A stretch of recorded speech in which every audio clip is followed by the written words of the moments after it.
Gusto ko itong sabihin sa lahat.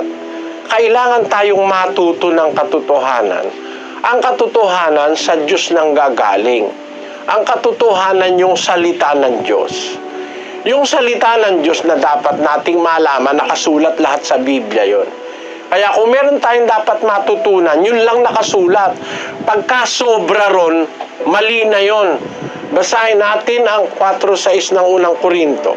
Ang mga bagay ngang ito, mga kapatid, ay inianyo ko sa halimbawa sa aking sarili at kay Apolos dahil sa inyo, upang sa amin ay mga tuto kayo na huwag magsihigit sa mga bagay na nangasusulat, upang ang sino man sa inyo ay huwag magpalalo ang isa laban sa iba. Ayun, ang sabi ng apostol, matuto kayo sa amin, huwag hihigit sa mga bagay na nangasusulat.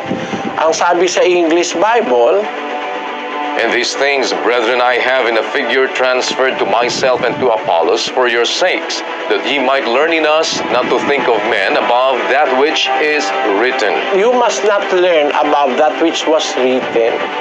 Ayaw ng Diyos na tayo hihigit sa nakasulat eh.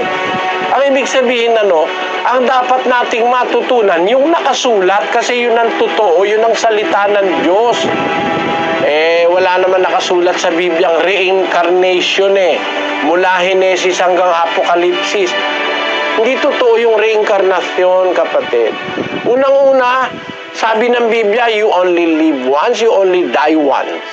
Yan ang takda ng Diyos. Pakibasa, kapatid, na Daniel nung 9:27 ng Hebreo. At kung paanong itinakda sa mga tao ang mamatay na minsan, at pagkatapos nito ay ang paghukom. Minsan lang, kapatid, ang tao mabubuhay at minsan ka ring mamamatay. You are given only one chance to be good. Ang konsepto ng reinkarnasyon nang galing sa mga Bombay, yung Hindus, na ang paniwala nila, kahit gumawa sila ng masama ngayon, sa susunod na buhay, i-correct na muna nila yon. Pag hindi pa na-correct, ipapanganak uli sila uli.